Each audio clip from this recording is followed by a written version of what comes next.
Hello, and welcome to This Week in Sociological Perspective. I'm your host, Samuel Roundfield Lucas. This week, we discuss new efforts to alter the natural world to serve human desires.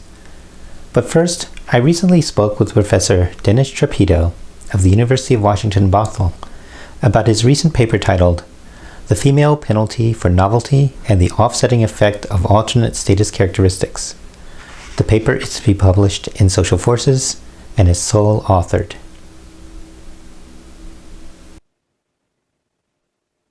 Professor Trapido, thank you for joining us. Thank you, Sam, for having me. Pleasure to be here. Well, so the title of your paper references a penalty for women who produce novelty in their work, who are innovating. Is there evidence of such a penalty? The evidence is there. The evidence pre-exists my work. The evidence mostly comes from settings where innovation and creativity are welcome or are encouraged. It comes from companies, and it comes from the management literature. And in that sort of literature, what studies find predominantly is that novel ideas coming from women are discounted relative to novel ideas coming from men. There is also evidence, a little bit of evidence to the contrary.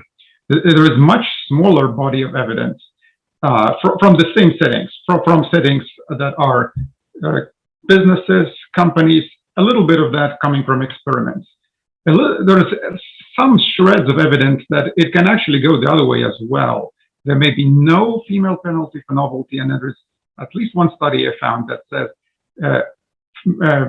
that women's novelty is in fact welcomed and valued above men's novelty. What my question there was is how that would apply, how this evidence would map on settings where creativity, the value of creativity is ambivalent. So whereas in companies, at least in their officially stated policies, they welcome creativity and innovation. There are all sorts of settings where creativity may be welcomed, but also discounted. So does the research show that men also pay a penalty for novelty? I mean, is it that, or there's just that most of the research is showing women pay a penalty, and some of the research reverses that and finds that men pay a penalty? But okay. Yeah, so mostly it's a female penalty, and yes. So there are two aspects here. One is how the penalty is a comparative aspect here, whether women's creativity is undervalued relative to men's creativity. Mm-hmm. And then there is a question of whether creativity is undervalued generally. Mm-hmm. So including men's creativity. So for the second question, whether creativity is undervalued generally, is penalized generally, again, the evidence is mixed. The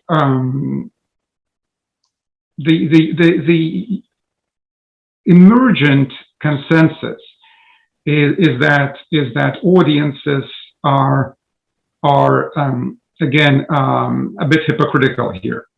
So we all say that we welcome creativity. Audiences say they welcome it. They say that novel ideas are welcome in all sorts of settings.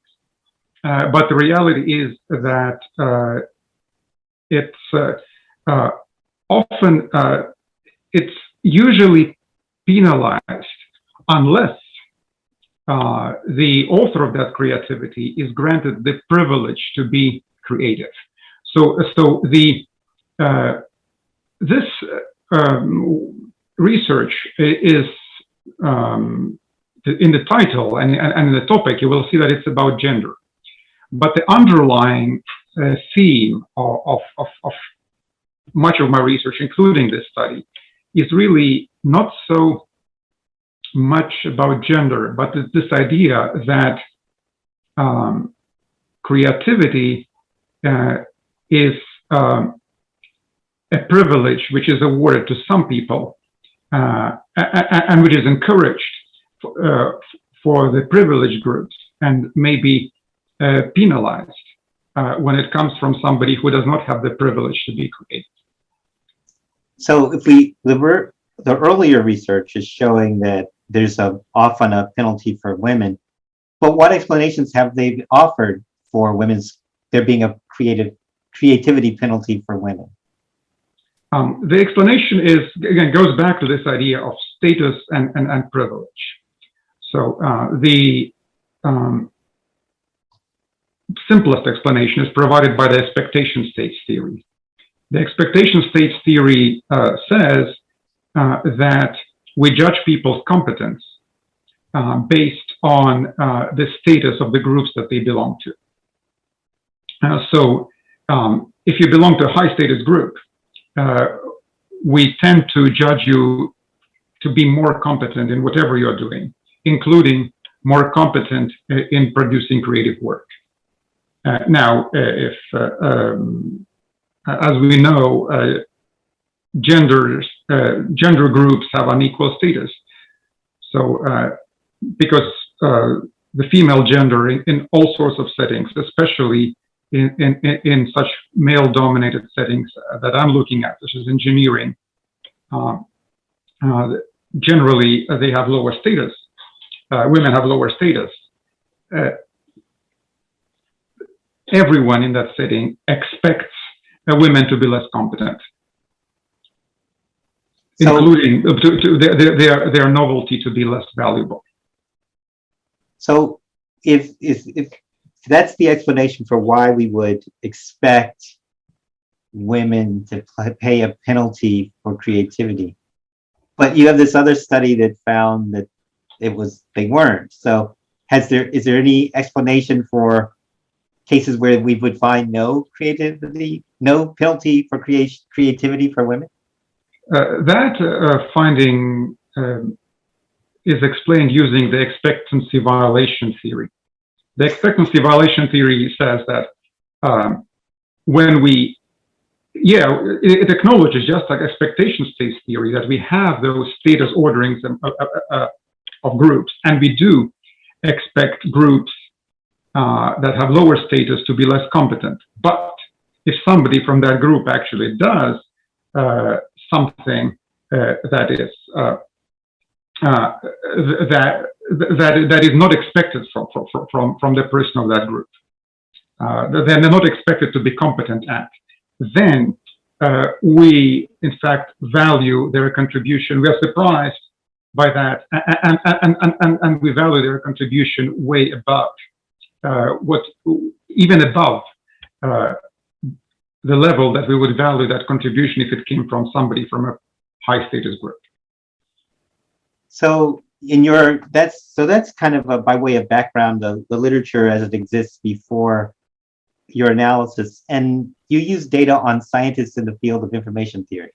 Yes. Why information theory, and what can we learn from information theory, from a study of information theory? What's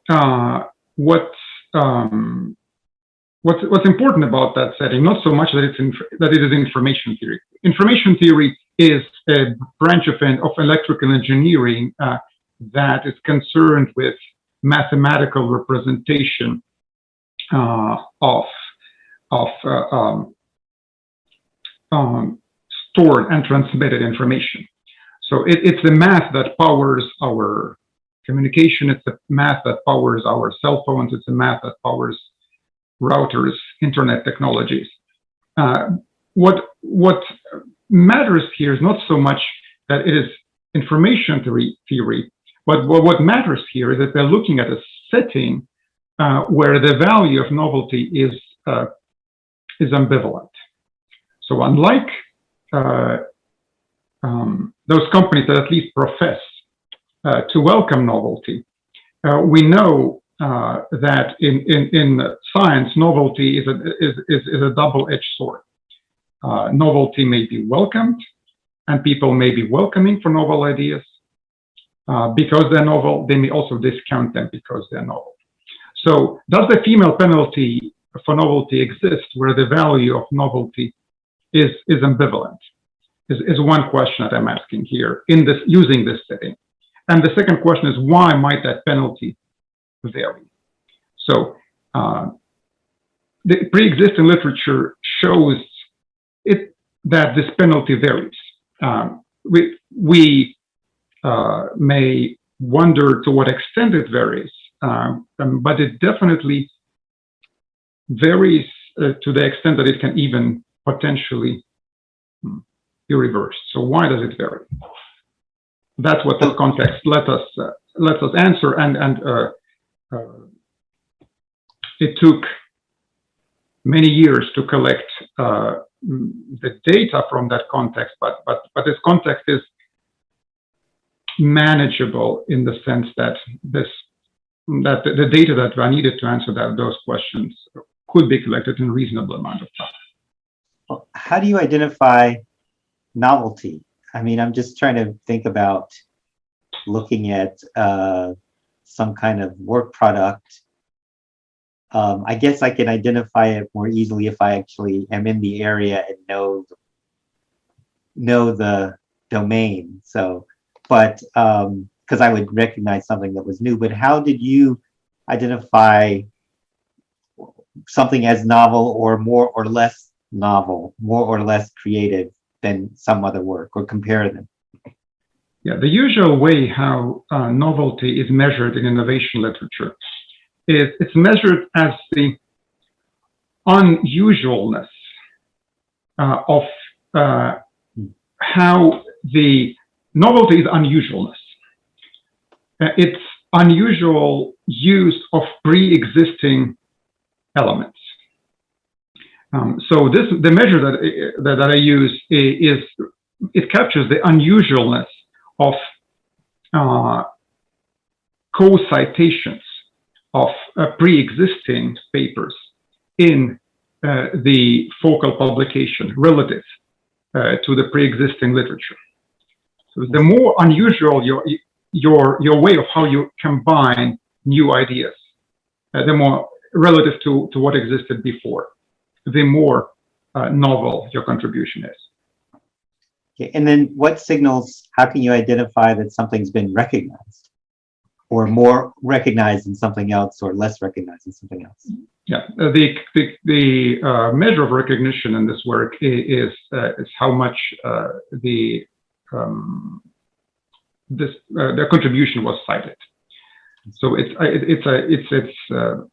citations that the article has received. So the idea would be, if people are citing it, then they're influencing the field, and people are recognizing the work. They don't cite it. If they don't cite it, then they aren't recognizing it. Citation is a recognition of impact. There are of course negative citations. There are some papers do get cited for non-good reasons, but that's uncommon. So when you looked at the degree to which novelty was recognized when it was produced by men versus women, what did you find? Well, we find that there is indeed a female penalty for novelty. Indeed, the more novel the contribution is, the less it's cited when it's produced by a woman. And the same does not apply to men. For men, you asked earlier, do men face the penalty for novelty? Well, in this setting that I look at, there is neither penalty nor reward for novelty for men. For women, there's a penalty. So that's one, but that's the major finding. The penalty is real. But what I was also asking in this study, and it hasn't come up yet that clearly in our conversation is why that penalty might vary. So when you say the penalty varies, are you saying it varies, like some women pay a penalty and others pay less of a penalty or no penalty? I see. So, or I was, so did it vary? I mean, was that the case that some women were paying? That's troubling. Some women are paying more a penalty and others aren't. So it's kind of selective. Well, what seemed to be, what accounts for that? Yeah, it goes back to this idea that I mentioned earlier that perhaps I might I should remind our audience what the definition of creativity is. We're using this as creativity and novelty here a lot. So creativity is novelty plus recognition. So when an idea is novel and also recognized as useful by somebody, then by definition it becomes creativity. So what that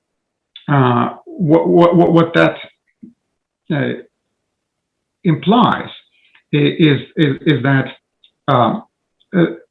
there is evaluation here going on. Anyone can try to produce something novel, but whether or not that novelty is recognized as valuable, it depends on your audience. It's a social process, and the audience may reject it because it's novel, because it's bizarre, because they're not willing to accept it, or the audience may welcome it and then tout it as creative and as valuable and as developing our thinking. So, and whether it goes this way or that way, again, the reality is that much of that depends on the status of the producer of that knowledge. The higher a status, the higher prestige, the more likely the audience's judgment is to be favorable of your creative contribution. So going back to your question about why the female penalty for novelty may vary, why some women get the penalty and others don't, unsurprisingly, to experts in the field, but probably surprisingly to some non-experts, it has to do with signaling of status. Those women who can successfully signal that even though we are women, we have the alternative status characteristics that let us project our competence about the value of our work. Those women, in fact, do not suffer from the penalty for novelty. And I looked at two ways to signal that, two alternative ways to signal that status. One would be the prestige of your educational, of the institution where you got your PhD. So those information theorists who got their degree from top institutions, those female information theorists who produced highly novel work, they did not suffer penalty for the novelty of their work if they came from those institutions. It's those who did not come from those top institutions who suffered the penalty. And it's the prestige of your mentor. So those women, those female information theorists who had prestigious mentors, whose mentors had earned prestigious awards in the field, did not suffer from the female penalty for novelty. So I guess the question is this, I'm sorry, did I? No, go ahead. So this, before we move away from, I mean, I see what you're saying, but before we move away from this definition of creativity that it's social, I just want to check my understanding. So the argument is, tell me if I'm wrong. The argument for why creativity is a social one argument anyway, is that if someone produces some novel product, it creates some novel product, right? It puts things together in a way that's never not been done before, but nobody picks it up. It doesn't go anywhere. And so then it kind of just is an interesting idea, potentially interesting idea. But the act of creation requires something to be done. It requires action. It's an action. It's almost like if someone writes a novel musical score, but no one ever plays it, it doesn't rise to the level of creativity, but metaphorically, if they did play it, then we would hear the sounds, especially us not musicians that can't hear the sounds by looking at the score. And we would therefore realize get access to the creativity. Is that consistent with, or am I totally misunderstanding the way in which creativity is distinguished from novelty? You're halfway there. So yes, it's about what takes an idea from being just novel to an idea being creative. And it's all a matter of definition. So it's not that I'm talking about something here that is empirically correct. It's just how the field defines it. I see. For an idea to go from novelty to creativity, yes, it needs to get some traction out there in the world. That's what you're referring to. Somebody needs to notice it, but also to recognize its value. So just if your idea is out there and lots of people just somehow haphazardly are affected by it, it kind of suggests that those people find something valuable in that idea. But to be confident that this idea can be defined as creative, we need evidence that there is a recognition there, that those whose recognition matters recognize that idea as useful or valuable. That's what citations do. That's what citations do to papers. How do we know whether a paper is valuable to the field?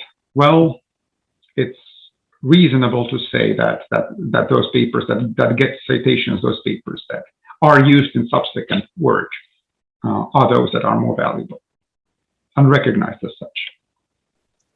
So I can see how this finding means many women's scientists, their work is ignored, right? I can see that's the one implication.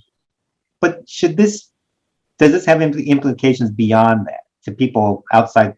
And I mean that in two ways. One, yes, you're studying information science, but or information theory, but are these findings relevant to other fields? But the other way I mean, it's even within the area of information science. Is there any implication of the information theory? Yeah, information theory. I'm sorry. Thank you. Is there any way in which the creativity or the novelty penalty that women are paying in information theory has itself some reason that people who aren't in information theory should be concerned? I mean, it might matter for them. Yeah. Well, again, all of that goes back to the fact that creativity is a privilege. So there are social norms and institutions that allow some people to claim their work as creative, that recognize their work as creative. And there are norms and institutions, the same norms and institutions may take this exact same idea, but when it comes from somebody who does not have that privilege, they do not promote that idea from being just novel to the level of being creative. This is, I find how that works in this study. I show how that works in this one field of engineering, but this general dynamic of creativity being a privilege is general. So again, this study is not just about gender, and the ideas are not just about gender. The idea is just that which ideas do or don't get recognized is largely a function of whether the author of that idea has enough status, enough of a privileged status to convince the important gatekeepers that the idea is valuable. And that applies across the board. There are studies coming out that came out after my study, or about the same time as my study, really, but I wasn't aware of that study when I was doing it. It shows with a full set of all publications ever published that ideas coming from underrepresented groups, not just women, but also underrepresented racial, ethnic groups, tend to be more novel. And also that those ideas tend to be discounted in research. Well, what I also was wondering is, I'm just imagining, I'm sitting here, our whole conversation is depending upon this technology that we can be face-to-face over a video. And to what extent the penalty that women are paying is lowering the quality of what that technology could be. Is society, not just the individual scientist, but the wider society could be paying some cost in lost productivity, lost improvements, to the extent that equally innovative work of women is devalued or not even attended to, compared to the same level of if you take two papers or having equally innovative ideas, one written by a man, one written by a woman, the one written by the man is more likely to be picked up. But that means we're missing a whole swath of potential resources to improve technology to solve societal problems. So it's not just, it is, I'm wondering, would that be, it sounds like that could be an implication, because if the ideas are just lost, they're just, someone once said, we always identify the person who discovered something last. So it could be that, 20 years later we find this out, but we could have used it 20 years earlier because somebody who had lower status actually had hit upon the idea. True.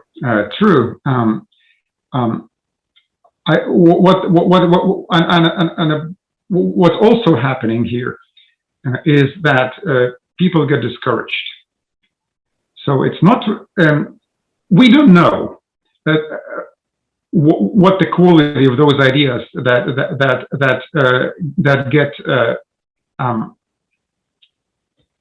get lost because of those processes is. But what we do know for sure is that there's plenty of engineering and all sorts of talent in underprivileged groups, and because novel ideas coming from people in those groups get discounted, people get discouraged to pursue careers, and we're losing out on that talent. So the talent is definitely there, and the talent is lost. And the reason why, big part of the reason why we lack good representation of minority groups in research, particularly in fields like engineering, is not that the people from those groups don't try, it's that they get discouraged at some point and they leave. There's much more leakage in the pipeline among women, among racial minorities.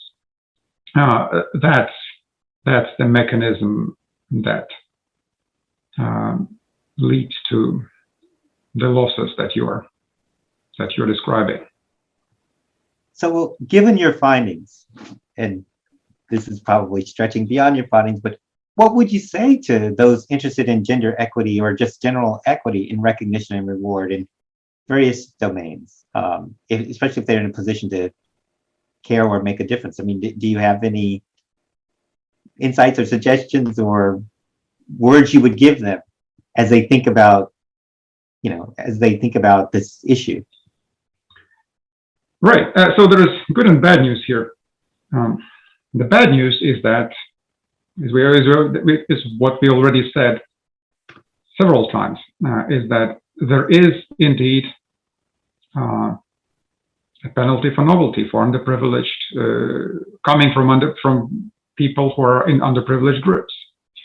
The good news, though, and the good news is important to me, and it was a big part of my motivation to do this research, is that this penalty or this bias is actually,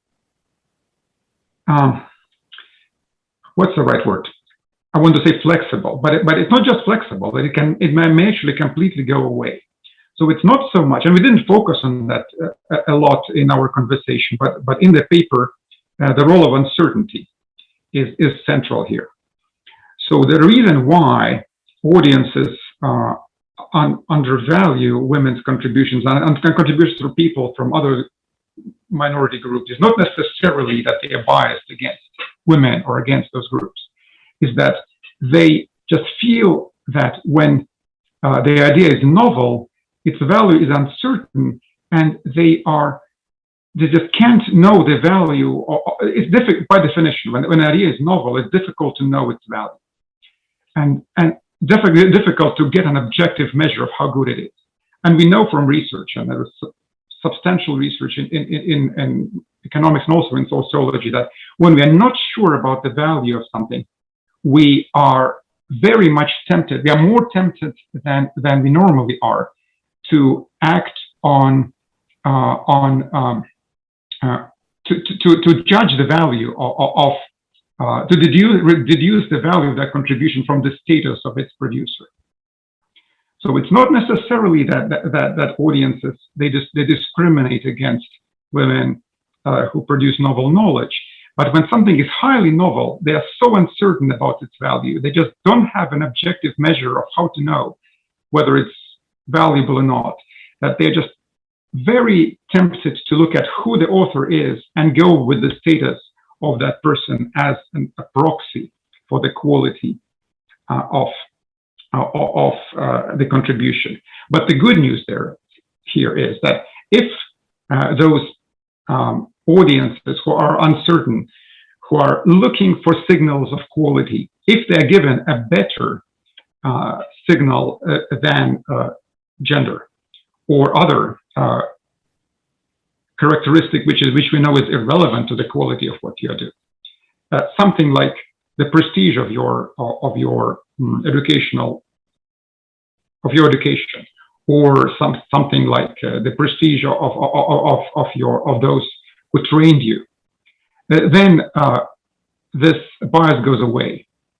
It's not that this bias is just reduced, but this bias completely goes away, and that's what I see as an interesting contribution here. The gender biases can be fully offset by status cues more relevant to performance, even when the audience is generally biased against a certain group. Previous research has shown that gender bias may be diminished by those alternative status characteristics. And here, in the context of novelty, what is probably happening here, my intuition is that it's about uncertainty, that people don't discriminate so much because they are bigoted or biased, but they discriminate because they are clueless about quality and they are ready to jump on any clue that they can get. If it's gender, they'll jump on gender because that's the best cue that they have. But if you give them a better cue, and that goes back to not just what the theoretical implications here are, but also practical implications. If our educational institutions, if our other institutions are good at bestowing those alternative status characteristics on women and other underrepresented groups. Those who have those characteristics, they may suffer from no bias at all. This bias may completely go away, at least in the context of novelty. The bias against novelty. I can imagine that in other contexts, the bias will stay.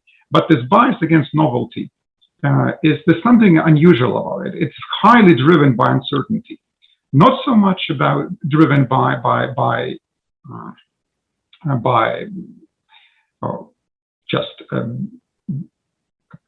gender bias. But more driven by, I don't know what the quality of that is. Let me grab at the cue that's available. Well, the one thing I would say, I agree, there's something positive about that. It's not such an ingrained bias that nothing can overcome. That's great but there is an interesting implication in what you're saying. It's still that someone is treating gender as a quality cue, but it's not. And if anything, some of the research that you said indicated that the work of this underrepresented members of underrepresented groups are more likely to be novel. It's actually being used the opposite way. That's like, so in other words, it should be, if they're going to use that cue at all, should be thinking, wow, this is something written by a woman. Women are more likely in this field, and more likely to do. So in other words, I'm not saying you have to, one has to go that far, but even the use of a socio-demographic cue to substitute for uncertainty doesn't seem to be a full embrace of the mantra we get in science that, it's the work and the quality of the work, and there's something going on there. But as you said, the interesting finding of this paper, one of the real interesting findings of the paper is that it finds that actually, with other information that gets overcome. That the people who, certain women are paying no, that explained that variation that you said, that some women are paying a penalty but others aren't. Well, now we have a good sense of some reasons why. So that's something to regard as, a positive development. Agreed. So your message would your message to this wider set of people that might be interested be that don't lose heart? If this actually is something that can be, it's not necessarily going to be biasing, that there are ways around this. The message is that when it comes to evaluating novelty, the bias is really brittle. It's really brittle. It is there. I agree with you that there is a downside to the optimistic message that we are still using our biases, but that's because scientists are just as human as anybody else. But it's easily overcome by feeding more relevant, by feeding cues that are more relevant than gender. So what we observe here, not directly, but indirectly, what we observe here is that yes, we're using gender as a proxy for quality, but we are also very aware that it's a bad proxy, or at least those scientists, they're aware, so they're willing to completely abandon that if you give them a better proxy for quality. Well, in a world where we're getting so much that it seems hard to make a difference, to see something make a difference is really encouraging. So, Professor Trapido, I want to thank you for doing this very important work and for coming on and sharing it with us today. I appreciate it. It was a pleasure. Thank you, Sam.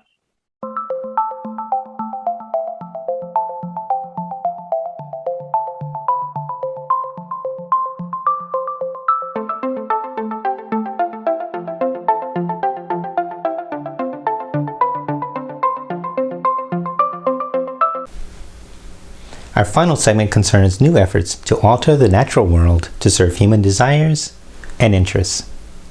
The Daily Beast headline of March 28th read as follows: Cat Allergies Begone. A hypoallergenic cat is closer than you think. The article reports that InBio, a biotech company, has crossed an important CRISPR threshold. CRISPR, C-R-I-S-P-R,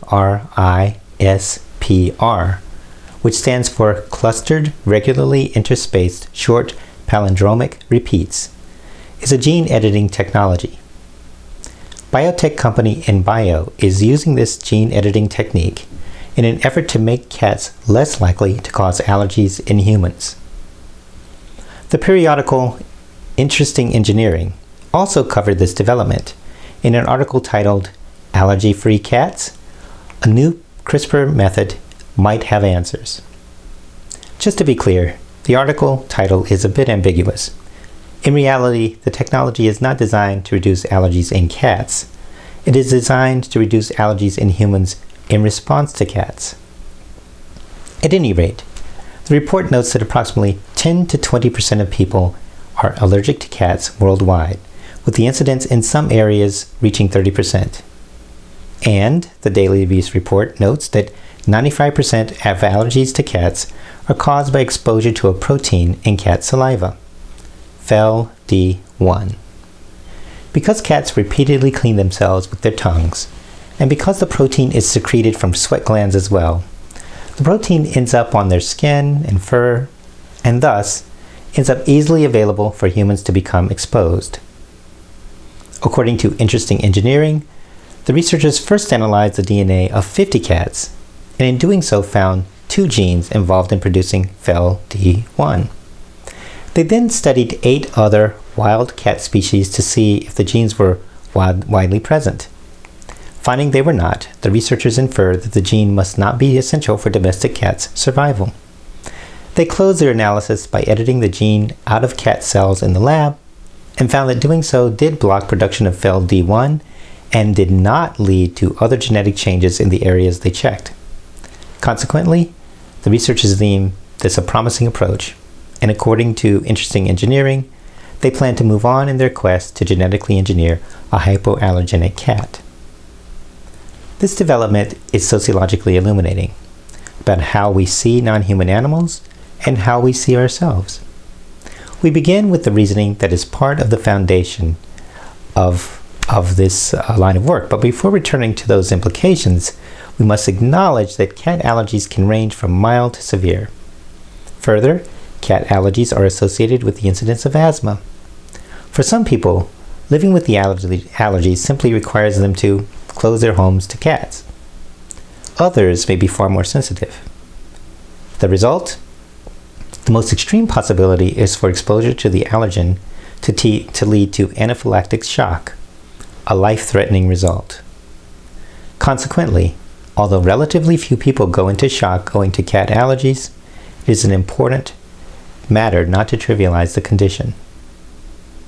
As we turn our attention to the implications of the prospect of genetically modified cats, we need to begin by considering the reasoning that is reported to be part of the foundation of the continuation of the research. The researchers inference that because they find some feline species without the gene is not important for domestic cat survival. This reasoning is specious because different species genetics may produce the same outcome with different approaches. It may be that this gene is responsible for something in domestic cats that some other gene takes responsibility for in some other feline species. Consequently, absence of the gene in some feline species does not mean the gene is not important for domestic cats. So why draw the inference? Fortunately, the researchers did not draw this inference. They simply stated that the finding may mean that the gene is unimportant. More research is needed. But the popular news report suggests certainty.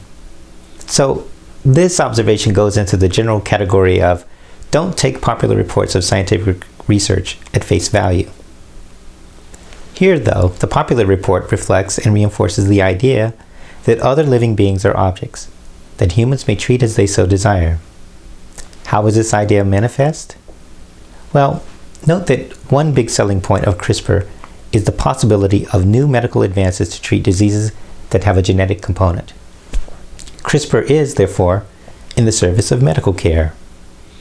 And typically, medical care is sought to improve the health of the one being treated. In this case, however, the treatment is purely for the benefit of humans.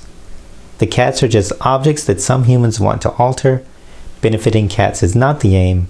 Benefiting humans is. Now, you could say that making it impossible, that is to say, making it possible for allergy-suffering cat lovers to adopt more cats, or at least one cat, does benefit cats by increasing the number of homes into which their kind may be adopted. But the researchers are not justifying their work as an effort to increase the number of cat adoptions. Their stated goal is to decrease the discomfort and risk to humans. Additional cat adoptions is just a potential ancillary outcome. What differentiates other medical treatments, such as spaying and neutering, from genetic modification and protein suppression technologies, is that while spaying and neutering may benefit other cats, and it may benefit humans, the primary beneficiary of the surgeries is arguably the cat who undergoes them, because spayed and neutered cats live about 4 years longer than other cats. This increase in life expectancy is, in part, owing to reduced risk for certain cancers. Because genetically modifying cats or otherwise suppressing the production of the protein is primarily to increase some humans' comfort and safety, this technology surreptitiously reinforces the idea that cats are objects, despite its basis in feelings of love or care. Now, you might say that's interesting, but how can a proposal to genetically modify cats say anything about humans see each other? Well, one way this proposal conveys something about how we see each other begins with considering that this technology is being imposed on a non-human animal that cannot voice their resistance, and in service not to them, but to others. Yet, far milder interventions humans might ask of each other do not prevent anyone from saying no. A perfect example of this point is evident in how challenging it has been for public health officials to make the case that getting vaccinated in general, and getting the COVID vaccine in particular, is both good for the person being vaccinated and good for everyone else, including and especially those unable to get vaccinated for health reasons. Because few vaccines are perfect, even the vaccinated can benefit when other people get vaccinated by lowering the likelihood of exposure to the pathogen. The social logic that allows humans to reject low-risk treatments that can save others is essentially a perspective that privileges the bodily autonomy of individuals. In other words, you get to decide for yourself what treatments you will and will not allow, and everyone else has the same ability, especially if the reason for that treatment is based in an idea of helping other people rather than yourself. This view sees each person as of intrinsic value and nearly supreme authority over their own bodies. That social logic has not only not been extended to cats, this technology is an extreme rejection of that social logic for cats, for it promises to expose them to dangers and transformations they cannot select or reject, and transformations of which they themselves are not the focal beneficiaries. When I first heard of CRISPR from then Berkeley sociology graduate student Santiago Molina, and learned that one way it may be administered is in a drink, the first thing I thought was, this is a weapon, because it can be designed to target and alter specific DNA elements of living beings. Once the altering code is introduced and changes are made, those changes propagate through the body as the new cells reproduce and replace the human cells that die every day. Often CRISPR produces side effects, but an opponent could design an edit that is meant to kill or incapacitate, either harm the entire body, the brain, or other organs. Splicing out the two genes that cause the production of FELD1 seems a long way from weaponizing CRISPR. And editing cats' DNA may seem to some an issue for cats alone, or perhaps for cats and the people who, but for an allergic reaction, would heartily embrace them. I agree it is certainly an issue for cats and cat lovers with allergies to cats. But look at the power of this technology. The prospect of genetically modifying cats poses a deeper question. What do we do with this powerful ability to alter the genes of those with whom we share the planet? Is mere human desire, comfort, or safety enough to justify such fundamental intervention in other species? What limits are we going to impose and respect, if any? In whose interests will limits be imposed? Only humans? Only some humans? All humans? Each question uses different words to point to the pivotal concern, the pivotal question. Do we have the wisdom to deepen our intervention in the very process of evolution? And more pointedly, do those who possess the training, experience, infrastructure, and financial wherewithal to deepen our intervention in evolution have the wisdom to determine when and whether they should do so, instead of simply whether they think they can? The prospect of genetically modifying cats for human allergy relief suggests certain answers to these questions. Even as we must acknowledge the physical and emotional pain such allergies may cause, those answers are still hardly reassuring. That's This Week in Sociological Perspective. We'll be back next week with another interview with an author of some important sociological research and more sociological insights on an issue in the news. Till then, take care.